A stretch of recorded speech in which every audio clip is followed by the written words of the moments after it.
Shalom, selamat pagi saudara-saudari yang dikasihi oleh Tuhan Yesus Kristus dimanapun kita berada. Salam sehat bagi kita semua. Saya berharap kita pagi hari ini penuh dengan sukacita dan siap untuk melanjutkan segala aktivitas kita. Namun saudara-saudari, sebelum kita kembali melanjutkan segala aktivitas kita pada hari ini, hari Kamis tanggal 17 November 2022, mari kita sejenak mendengarkan firman Tuhan. Sebagai renungan untuk hari ini, kita mengawalinya dengan berdoa.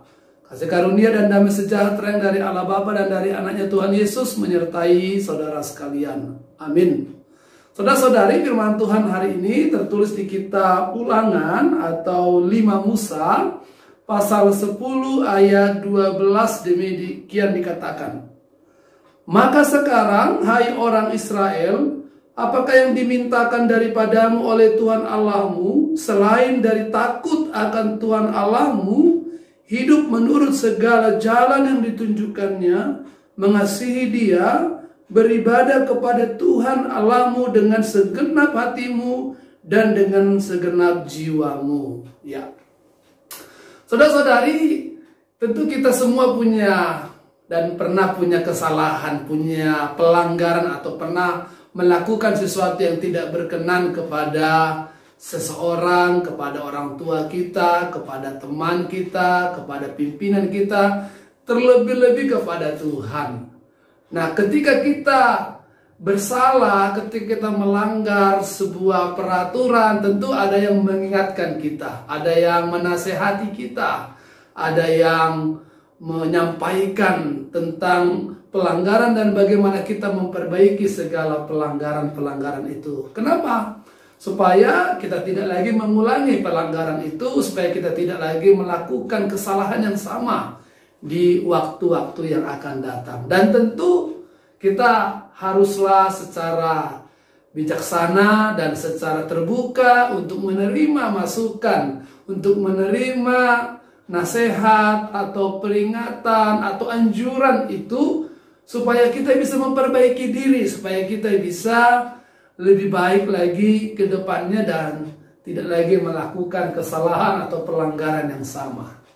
Nah, saudara-saudari, kitab Ulangan ini sesungguhnya kalau kita membaca secara utuh adalah kitab yang kembali mengulangi nasihat-nasihat Tuhan atau mengulangi peristiwa-peristiwa yang pernah terjadi di dalam kehidupan bangsa Israel, mulai dari perjalanan mereka dari Mesir sampai ke tanah Kanaan. Dan Musa sebagai tokoh utama yang memimpin bangsa itu menasehati, mengingatkan dan mengulangi kembali nasihatnya kepada umat Israel, supaya umat Israel itu tidak lagi mengulangi kesalahan yang sama, pelanggaran yang sama, dan supaya umat Israel itu mendengarkan nasihat, perintah, hukum-hukum Tuhan untuk kehidupan mereka yang lebih baik ketika mereka nanti hidup di tanah perjanjian, di tanah Kanaan yang sudah dipersiapkan oleh Tuhan. Dan khusus untuk Ulangan 10 ini, Musa mengingatkan bagaimana kesalahan mereka ketika mereka berada di kaki Gunung Sinai atau di Gunung Horeb, yang mereka menyembah anak domba emas itu. Dan karena perilaku mereka itu, Tuhan sangat marah, sampai-sampai Tuhan melalui Musa mengungkapkan kemarahannya. Hukum Taurat yang tadinya dianugerahkan kepada bangsa Israel, yang ditulis langsung oleh Tuhan, itu akhirnya dilemparkan oleh Musa. Dan banyak orang Israel yang pada saat itu harus menerima hukuman kematian dengan cara Tuhan yang sangat menggenaskan itu.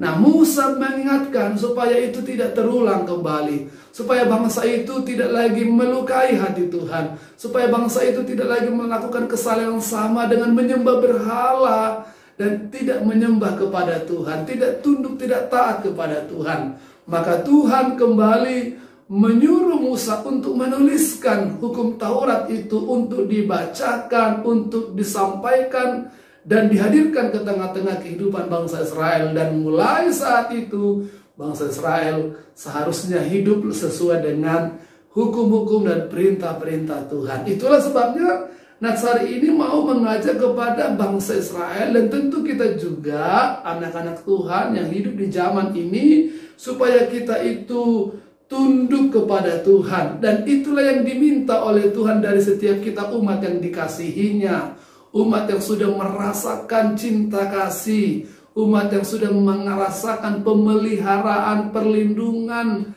dan anugerah Tuhan di dalam kehidupan kita.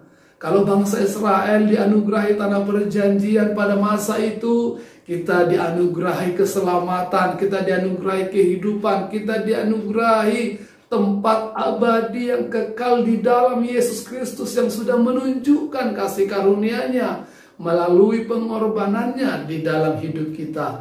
Dia yang rela mati menggantikan kita, Dia yang rela tersalib untuk segala dosa-dosa kita, supaya setiap kita yang percaya kepadanya memperoleh kehidupan yang kekal. Oleh karena itu, saudara-saudari, adalah sesuatu yang sangat masuk di akal dan sangat wajar kalau firman Tuhan hari ini juga mau mengingatkan kita supaya kita hidup sesuai dengan kehendak Tuhan, supaya kita hidup tunduk dan taat kepada Tuhan. Itu yang dimintakan Tuhan dalam kehidupan kita saat ini, untuk bertakwa, untuk hanya hidup menurut segala perintah-perintah dan hukum-hukum yang Tuhan sudah anugerahkan bagi kehidupan kita. Karena Tuhan tidak mau terluka, Tuhan tidak mau merasa Dia itu yang sudah begitu melakukan yang terbaik dalam kehidupan kita, lalu kita meninggalkan Dia. Kita tidak menghargai setiap kasih, pengorbanan dan pertolongan pemeliharaannya kepada kita. Tuhan menjanjikan kepada kita kehidupan yang lebih baik, berkat dan anugerah, serta penyertaan sampai akhir zaman kepada setiap kita yang setia beribadah dan mengandalkan Dia di dalam kehidupan kita. Oleh karena itu, saudara-saudara, apapun yang kita lakukan dalam pekerjaan, aktivitas, kegiatan kita sepanjang hari ini, ingatlah bahwa kita harus melakukannya sesuai dengan perintah Tuhan, sesuai dengan hukum-hukum Tuhan, dan sebagai rasa tanda bahwa apapun yang kita lakukan hanya untuk kemuliaan nama Tuhan saja. Supaya berkat Tuhan menyertai kehidupan kita sepanjang hari ini, supaya apa yang kita lakukan hari ini itu bisa berhasil, karena Tuhan akan menyempurnakan apapun yang kita lakukan. Karena dari dalam diri kita sendiri, kita pun mau melakukannya sesuai dengan kehendak Tuhan dan sebagai tanda rasa taat, rasa tunduk kita kepada hukum dan perintah-perintah Tuhan. Firman Tuhan hari ini mengingatkan kita, kiranya kita bisa melaksanakannya, dan kiranya Tuhan memampukan kita untuk hidup benar, melakukan pekerjaan yang benar, berpikir yang benar sesuai dengan kehendak Tuhan. Tuhan Yesus memberkati kita semua. Amin. Terima kasih Tuhan untuk firman-Mu yang mengungkapkan apa yang Engkau inginkan dari hidup dan kehidupan kami yang sudah merasakan cinta kasih, penyertaan, perlindungan dan penjagaan Tuhan di dalam kehidupan kami, yaitu ketaatan dan ketundukan kami kepadamu, menyembah kepada Engkau saja dan hidup sesuai dengan hukum-hukum dan perintah-perintah-Mu. Mampukan kami Tuhan dengan Roh-Mu yang kudus, sehingga kami bisa merasakan sukacita dan berkat-berkat Tuhan bertambah-tambah di dalam kehidupan kami. Dalam nama Tuhan Yesus kami berdoa dan mengucap syukur. Kasih karunia dari Tuhan kita Yesus Kristus, kasih setia daripada Allah Bapa serta persekutuan Roh Kudus, itulah yang menyertai, memberkati saudara sekalian hari ini sampai selama-lamanya. Amin. Selamat bekerja, selamat beraktivitas. Tuhan Yesus memberkati kita. Horas.